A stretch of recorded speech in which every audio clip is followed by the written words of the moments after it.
Olá, meus amigos e meus irmãos em Cristo, que a paz do nosso Senhor e Salvador repouse sobre cada um de vocês e que o Espírito Santo conduza a cada um de vocês em toda a verdade.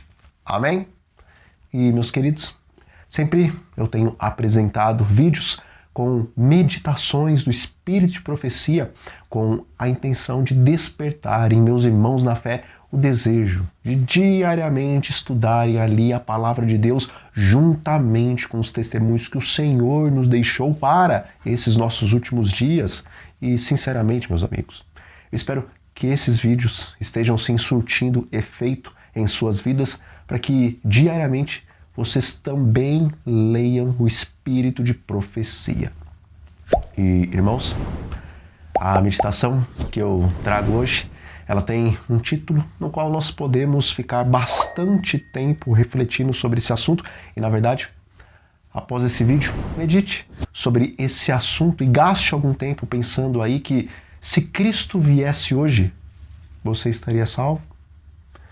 Bom, meus amigos, nossa meditação ela foi inspirada lá no manuscrito 11 de 1885 e ela começa com um texto que está lá no Evangelho de Lucas, no capítulo 21, e o versículo é o 36, e a palavra de Deus nos diz assim: Vigiai, pois, a todo tempo, orando, para que possais escapar de todas as coisas que têm de suceder e estar em pé na presença do Filho do Homem.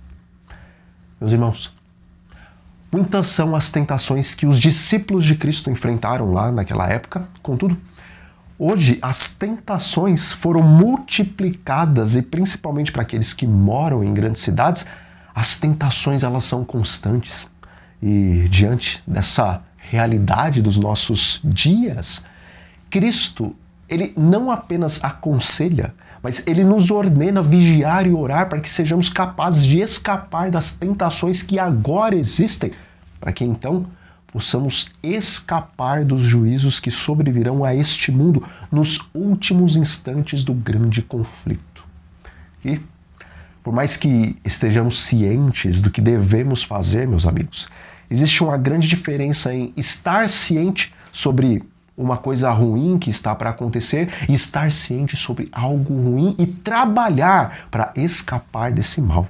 E por isso, meus amigos, é muito importante verdadeiramente darmos ouvidos a essa advertência de Cristo, porque o inimigo de toda justiça, ele está em nosso encalço, procurando fazer com que nos esqueçamos de Deus e das suas advertências, para que não apenas caiamos em suas tentações, mas também estejamos despreparados para as coisas que ainda devem acontecer daqui para frente.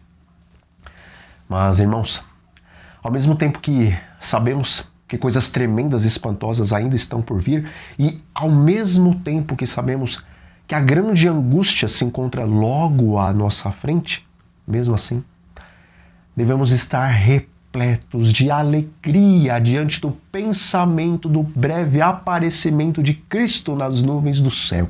E para aqueles que amam a sua vinda, como está escrito lá em Hebreus, no capítulo 9, versículo 28, ele aparecerá segunda vez, sem pecado, aos que o aguardam para a salvação. Mas, em contrapartida, aqueles professos cristãos que são remanescentes somente no nome, mas que têm a sua mente repleta de pensamentos das coisas da terra, esses não vão poder aguardar com alegria o aparecimento do Senhor.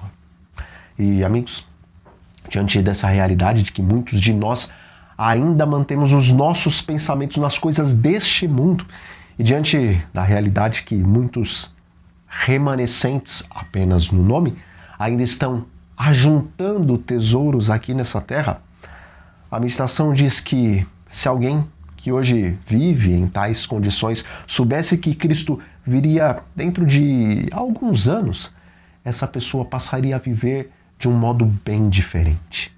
Contudo, nós realmente que cremos que Jesus voltará, independente de quando isso irá ocorrer, se verdadeiramente somos filhos de Deus e amamos a vinda do nosso Senhor, então nós devemos viver justamente com a mesma fidelidade, com o mesmo zelo que demonstraríamos se soubéssemos que Jesus viria dentro de poucos anos.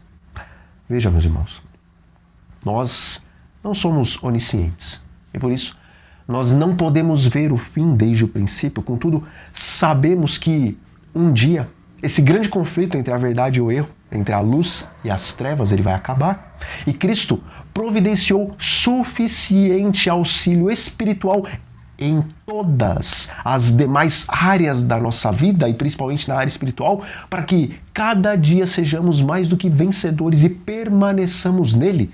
E na verdade, o que realmente você e eu temos é o dia que se chama hoje. E nesse dia, nós devemos amar a Deus de todo o nosso coração e servi-lo fielmente, e devemos amar o nosso próximo como a nós mesmos. E sendo que só temos o dia que se chama hoje, meus amigos, então, nesse dia de hoje, também devemos resistir às tentações do inimigo e, pela graça de Cristo, alcançar hoje a vitória.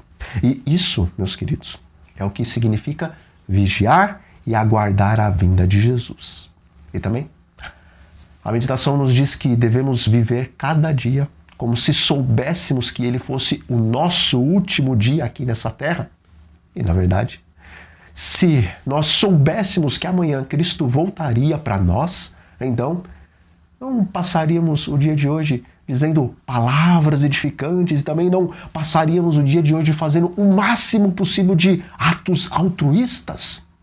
Bom, se agiríamos assim, caso soubéssemos que Cristo voltaria amanhã, então, meus queridos irmãos, pelo fato de não sermos oniscientes e não sabermos se amanhã estaremos vivos ou descansando no Senhor, então vivemos hoje como aqueles que estão prestes a escutar as palavras: bem está, servo bom e fiel, porque foi fiel no pouco, sobre o muito eu te colocarei. Participe da alegria do teu Senhor. Mateus 25, versículo 33. Bom, meus amigos, nós vamos ficando por aqui. E o meu desejo, e também a minha oração, é que nós abandonemos os pensamentos das coisas deste mundo e, a partir de hoje, focalizemos nas coisas da eternidade, sempre nos lembrando que, se colocarmos a nossa mente e também o nosso coração na tarefa de alcançar o ideal de Deus para nós, e se constantemente formos a Cristo, que é o nosso poderoso ajudador, então ele nos dará auxílio e também assistência e nos concederá todo o poder que vai nos habilitar para sermos a cada dia vitoriosos na luta contra o mal. Amém? Então, fiquem com a paz do Senhor Jesus Cristo e até a próxima.